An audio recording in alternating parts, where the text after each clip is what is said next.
following events were recorded as they happened at the Hospital for Sick Children in Toronto.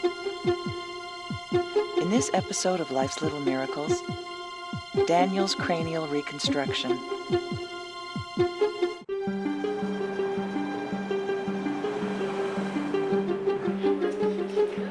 "13-month-old Daniel Daly was born with Apert Syndrome, resulting in the premature fusing of the bones in his skull. There he is. Up we go. There we go. Just gonna measure your head. Alrighty. His skull must be reconstructed to allow his brain enough room to grow, or Daniel could face permanent brain damage. Yeah, that's the guy. The syndrome has also caused Daniel to suffer from hydrocephalus, a condition in which the normal flow of fluid inside his brain has become blocked. Today, doctors will attempt to control his hydrocephalus by inserting a shunt to relieve the buildup of fluid in his brain. About 30% of the kids with Aperts overall end up needing a shunt.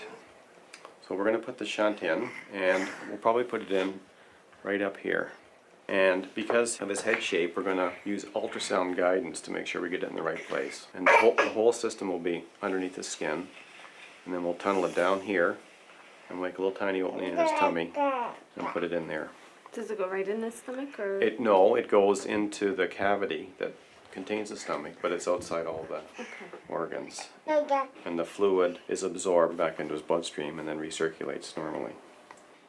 And then the only issues afterwards are, as I mentioned, the shunts tend to fail with time.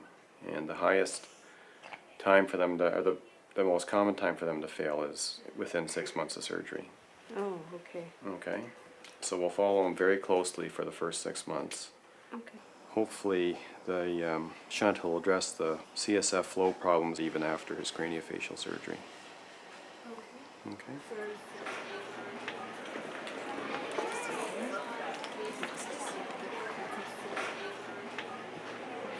I think it's booked for 2 hours. That's just kind of on average. Could be a little longer, a little shorter, and that's not all operating time. That is getting them to sleep. Yeah. So, do you have any questions? I don't know if you have to shave their head for the incision, the doctor, and if he Yeah, does, well, I want Save it some of the little curly straws, Yeah. not a problem. Put them in That's a little all bag and put his that'd be name on great. it. Those little curls are precious. Yeah. Okay. You have a big smile now. Okay. Okay, we'll take good care of him. Yeah. You gotta have a little break for a bit. Oh, don't be too sad. We knew this was gonna happen. No one can replace Mom, but we'll sure take good care of you. Okay. See you later, buddies. Okay, we'll look after him. Okay. Here we go. The open sesame.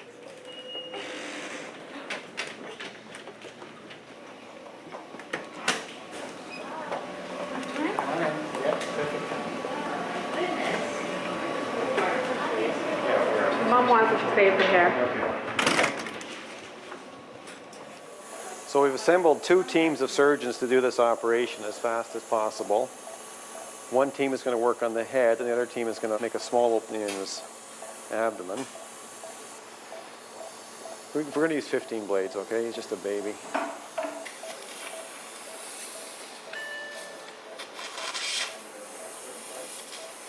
Okay, the drill. Just make a small opening in his skull, and we'll make it a little bit bigger today so that we can use the ultrasound.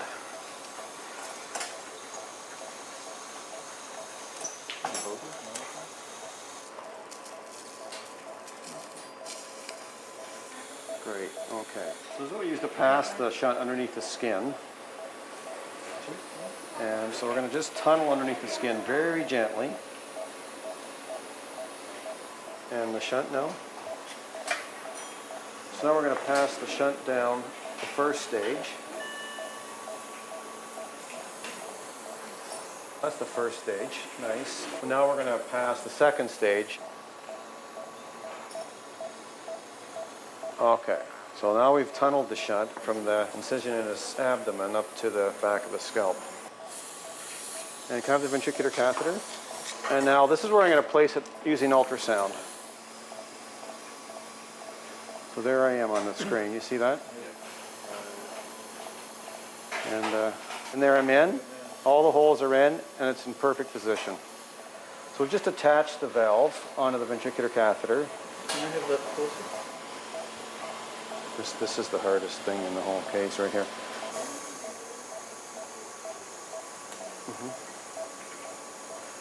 Okay, that's just perfect.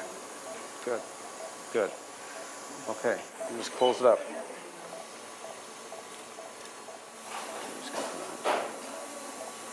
Okay. Good. So she doesn't touch you, she may need a bullet, but I'm perfect.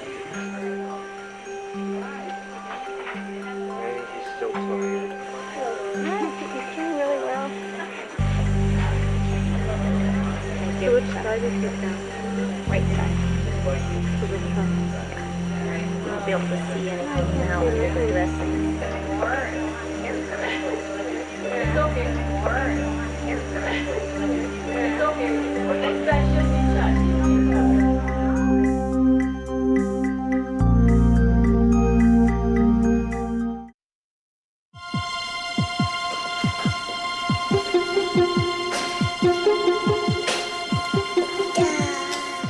Morning. So it's been a little while since I saw you guys. How did the shunt go? Good, really good. So basically, the purpose of the surgery today is to reshape Daniel's skull. As we've talked about, the nature of this operation is with an incision that goes from one side of the head across the other to expose where the abnormal shaped skull is, and then to remove it, reshape it, but also to give the brain more space to grow and develop, and also give the forehead a better contour and more space for the eyes to develop. So I think we'll be doing the back first, and then we'll do the front. And that, how do you do the back? You just take it off and reshape It's it? the or- very same technique. Yeah, we use the same incision, and in order to do the back, what we have to do is we have to put him on his tummy when we do the back, and then after we've done the back, we'll turn him over and we'll do the front. The fact that the shunt is there may limit exactly what I'm able to do somewhat, because if we affect that shunt's function, it can also have detrimental effects on Daniel. So this is going to be a long day for you guys. That's what we're prepared for. Okay.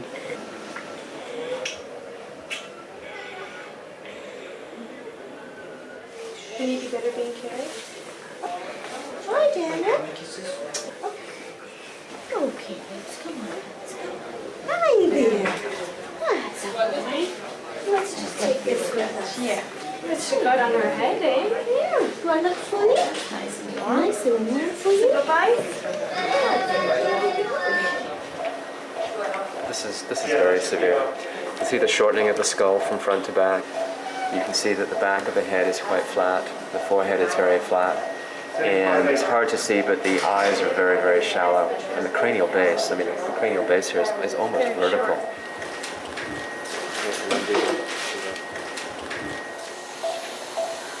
Are we ready to go? Everybody happy? Antibiotics on board? Blood in the room? Perfect.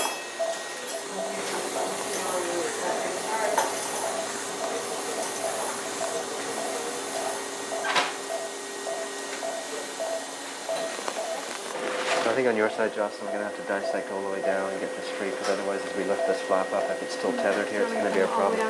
So yeah, we need to get full mobility of that.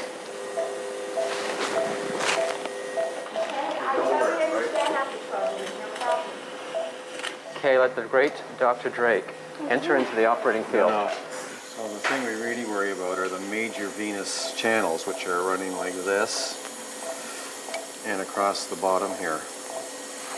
And we absolutely have to leave them undisturbed. So is there any way you can tell where they are from the outside surface of the skull, Jim? Well, we know that they follow the sutures here. Right. It's a little bit unpredictable, but it's... Yeah. Somewhere in the general area. Yeah. Okay.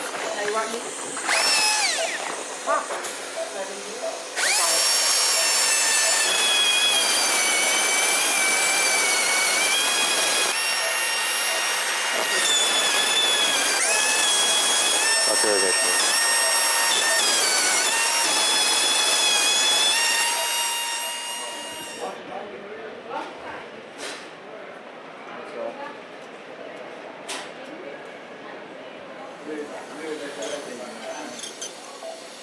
Dr. Drake has doing a superb job of removing the bone, which is going to allow us to do the reshaping of the skull at the back.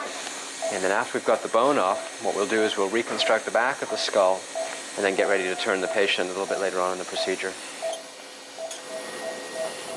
But we've encountered some bleeding. We just lost a bit. A large piece of gel foam. Another piece.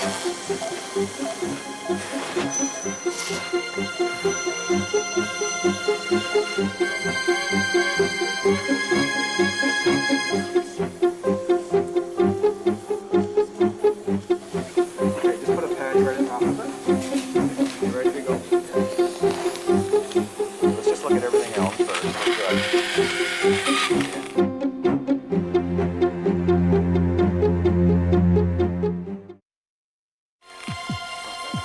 That's it. Just a little, Tiny little things. no way to guard against those. She okay? Stable? That's usually a good sign. You know, we haven't lost very much, really. It's about 100 cc's of blood. It's not bad, actually. Okay. All right, we now have the bleeding totally under control. All right. So the difficult part of this operation is now done. Like the grunt work is done. Now the Scary artiste part. part. Yeah, right. Great, thanks, guys. Whew. Malleable, please. Medium size. That's good. Large periosteum. So what we've done is we've taken off the anterior portion of the skull, which was in this position, and we've decided that the curve here would be very suitable to reconstruct the back portion of the skull. And what we're doing now is we're going to fix this in position, and the aim is to make a prominence at the back that looks more normal, and then decrease the vertical height of the skull and narrow the sides. As we do this, you can see that the brain expands towards the back and accommodates what the new shape is going to be. So this brain is very versatile, and we're hoping that it will allow us to shape the skull lower, narrower, and longer.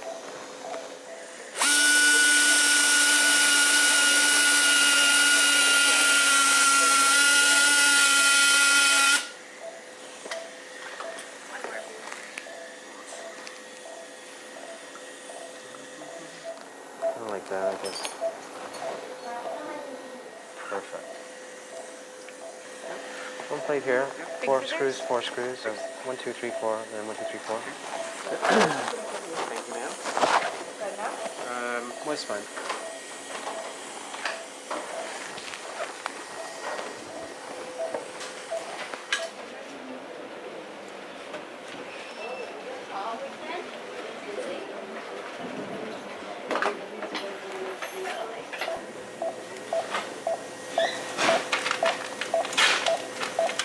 So now that we've reconstructed the skull, we're just doing some minor finishing touches to the soft tissues. Now we're going to be closing the skin.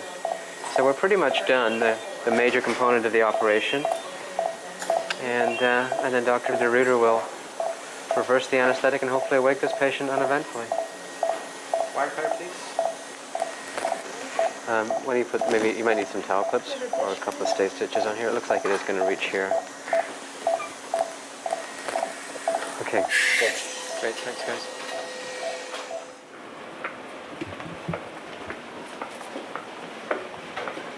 It's been a long day for you, huh? Yes, it's finally over. Just finished. He's awake and crying, which is a good sign. Moving all 4 limbs, which is also a good sign. Everything went very, very well during the surgery. When we did the back of the head, there were 2 very small veins that we encountered that ended up bleeding a fair bit. The nature of this operation is such that we can run into quite a significant amount of blood loss. So he lost a fair bit of blood. He got the 2 units that you donated, but he also got an additional 4 units. Oh my God. So otherwise, I was very pleased with the way things went. We were very careful around the shunt, and there was a piece of bone that we left the shunt attached to that we've attached to everything else. And I think he looks great. I was really pleased with the improvement of the head shape. We've got a nice round head at the back. Nice. I think we've got a good prominent forehead. And when you see him, you might think that's maybe a little too prominent, but I've done that somewhat on purpose because as he grows, he'll grow into it. All right. Thanks. I'll see you guys tomorrow. All right. Half an hour.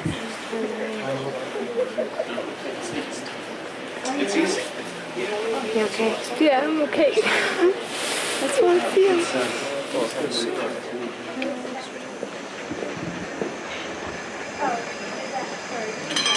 We just want to talk to him or wait till after touch. Okay, how It does look different already. Oh my God. Just he's a little bit light. We don't want him to cry. I can't believe the difference. Unbelievable, eh? Is his oxygen level low or is this for something else? That's normal to be in the hood. Okay. Long anesthetic, so we need a That's little extra unbelievable. humidity. He's doing okay though? Yeah. I just can't believe the difference. That's great. Wow. So he's going to be here till 9. I'll take him over to ICU. Okay. So you're going to stay and see him over to the ICU? Oh, I'm here 24/7.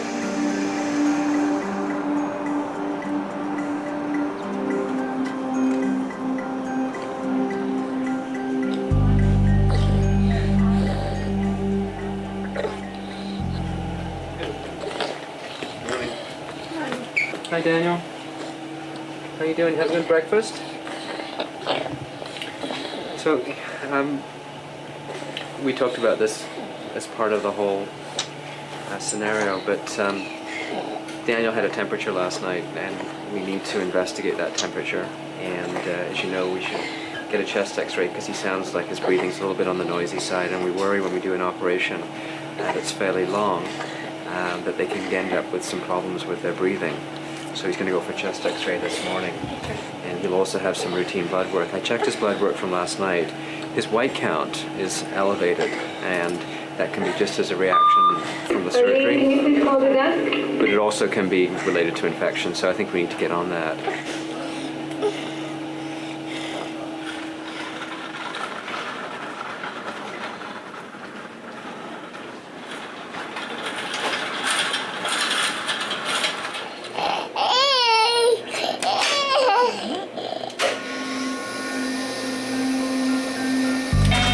Okay, that one's done.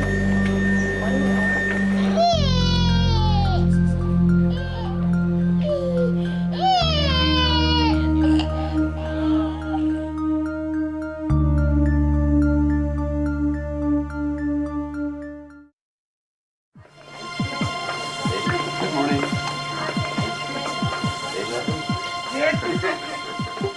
Good morning, Daniel. How are you today? Hi there. As far as we can tell, we can't find a source for the temperature, and the thing that we would worry about is an infection. And there appears to be nothing to suggest that there is an infection going on. And we do see temperatures when we do this type of surgery quite frequently. How's he doing from your point of view? I think he's good. He's still good. He's still pretty chesty, but that's really it. He's back to eating and everything else, so. And don't be afraid of getting the incision line wet. Oh, we washed his. I bathed him yesterday, Great. so. Didn't like it too much, but. Yeah.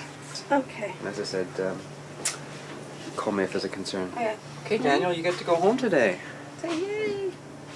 Hey. All right.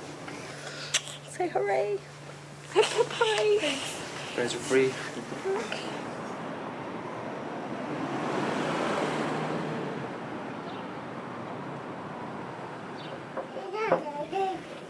Hello, hello. Daniel. Say How you doing? Do you remember me? You do remember me, don't you? You're going to come say hello? You are so sweet. When we look critically at it, we see that Daniel's head now is shaped a lot rounder at the back, and the forehead looks less prominent in the areas that it shouldn't be prominent, and more prominent in the areas above the eyes where it should be. And this will hopefully be the last operation that Daniel requires on the top of his head. When we looked at the CT scans, you can see a very nice change. That was now, I guess, about 2 months ago. Unfortunately, with Apert's, with the presence of a shunt, but also the natural history of Apert Syndrome, is that a lot of children do end up having to have repeat surgery because of this tendency for the bone to relapse or to return to where it came from.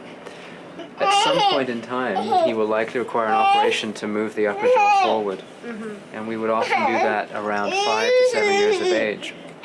So our plan then is to keep a very close eye on you and Daniel, and we will see you back on a yearly basis. We will schedule a CAT scan for a year from now, from the time of his surgery, just to check on things. And we'll continue to follow him with regards to his development and his facial structure, his teeth, his breathing, everything, all aspects of him. Can you say bye-byes? Say goodbye. Now that Daniel's hydrocephalus is being controlled and his skull has been reconstructed, Daniel's brain can develop normally, and he is no longer in imminent danger of brain damage. Say goodbye. Thanks a lot. Nice to see you again. Thanks. See you in January. Okay. You want to go for a walk? Although Daniel will face additional surgery in the future, the first phase of his struggle with Apert Syndrome has been a success. On the next episode of Life's Little Miracles, Todd's splenectomy and Taylor's nerve injury.